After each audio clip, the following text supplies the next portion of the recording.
Hi, I'm Rick. Today I'm going to do a video on, well, I was going to make a parsley omelet, and I changed my mind. Somehow I was in the store in the supermarket. I saw some squash that was there, and I said, hey, that looks pretty good. So why don't I make it a green omelet? There you go. I got an idea. Let's call it a green omelet. So what I did is I got this squash and I started cutting it up, and I cut it in like a little round circles. I mean, I mean, how hard is this? You know, just take it and just go boom, boom, boom. So what we want to do with it is fry it. You know, we get some eggs. We got some eggs here, and I got a little frying pan here. So let's just turn it on.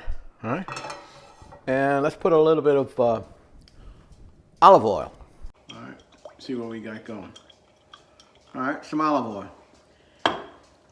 But you know what I did? I picked up this garlic butter. I mean, this is like really exciting. I found something that was like really cool. Butter with garlic in it. How could you go wrong with that? I mean, wow. So take a little bit of this out of here. A little bit, well enough. You know, I say, you know, you kind of replace the lard. I mean, it really doesn't, but it just, you know, gives it a little bit more zest to it. All righty? So we cut these little squashes up, and we'll just throw them in here, right? So they start cooking up. What do you want to do with that? So we got to put a little bit of a salt, right? A little boy. A little bit of salt in here, all right? There's some salt in here. Some black pepper. There you go.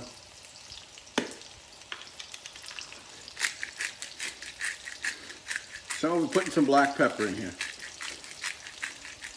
Hey, how about lowering the flame a bit? Now we'll put it to about almost low. We put some garlic powder in here. It's kind of like standard. I mean, when you fry stuff, yeah, oh, garlic powder.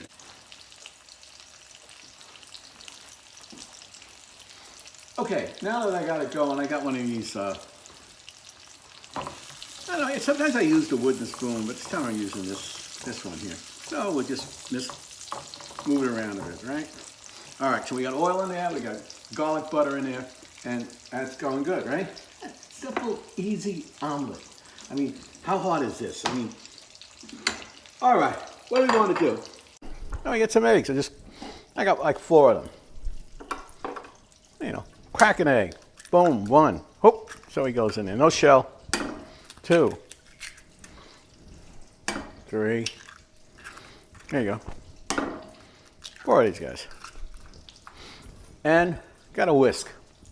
Sometimes I use the fork, but it makes so much noise, like it doesn't really work well on the video, all right? So here we go. So let's whisk it up. People add water to it. I mean, why would you add water to an egg? Originally started with the parsley omelet. What happened was my mother-in-law's stepsister. What would she be? Well, she'd be my mother-in-law's stepsister, right? No. Anyway, well, she came from Italy, and her husband was a landscaper.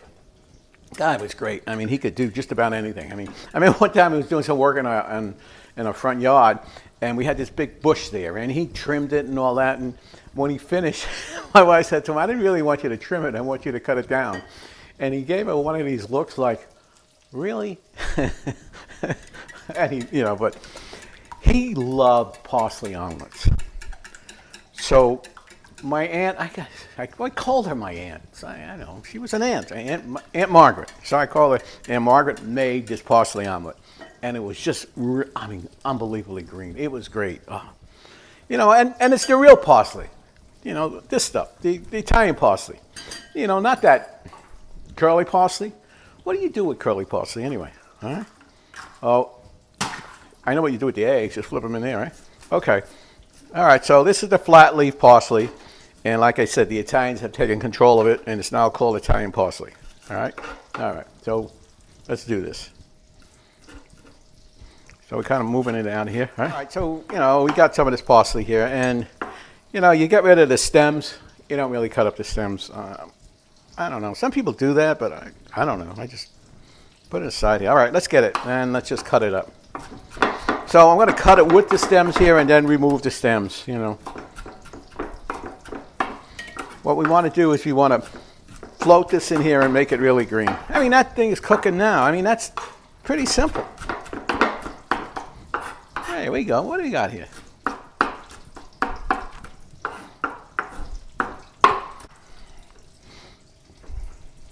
There it is. Fine. Okay. Let's mix it up a little bit more.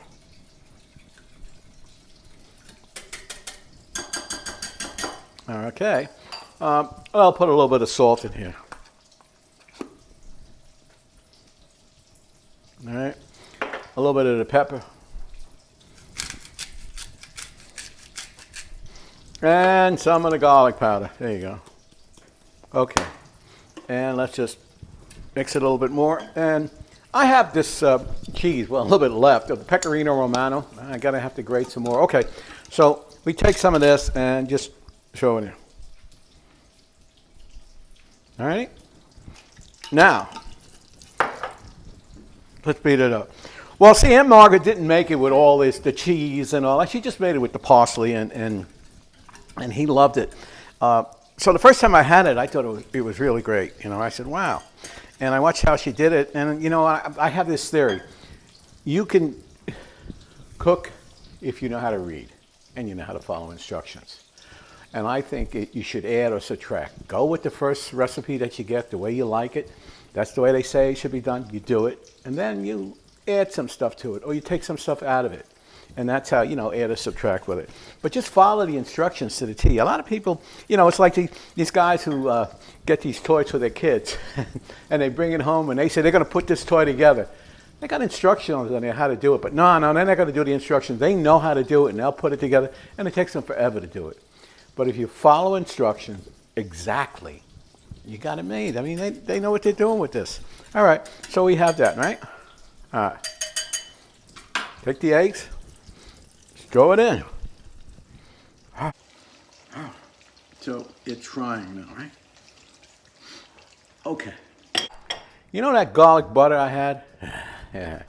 So I'm gonna put it in this Pyrex plate. So I take some of this garlic butter, just gonna dump some in here. All right. All right. Now, let's just spread it over. All right. Meanwhile, this is starting to cook up. I'm cool. I got a camera up there now, and so I make a couple of mistakes. No problem. I can edit them out, get them out of there. You know, if you really want to do something great, do things like this. You know, I mean, fun. I mean, how can you not? Oh. Anyway, okay. Let's take it and let's put this egg in here. All right. Just this egg in here. All right. Just put it in. Italians, they call it like a sofrito, I guess, right? Put it in. Okay. So just put it in here, all right? And we have this fryer here, toaster oven. Set it up, and let's put it at 350, all right? And put it on convection, all right? And just take it and stick it in here. I've taken it out of the Pyrex dish and set it on a plate, and we're gonna have a little piece here, all right? So I take it and we'll just set it on a piece of Italian bread here. And I have some tomatoes, maybe, well, why not? Let me get a little piece of tomato here, all right? Just not much, just a little bit like that. One here, and we'll do one here. And we just set it on bread, right? And, you know, press it down and cut it. We cut it, and I'm ready to go. pretty simple. We're doing parsley omelet with the squash. Actually, now it's a green omelet. So, all right, let's see. Came out great. Very simple. Just cook it at 350, like I said, and you'll have no problem with it. Well, I hope you enjoyed the video. As they say in Italian, salute for Chandon. Good luck for 100 years, and thanks again for watching.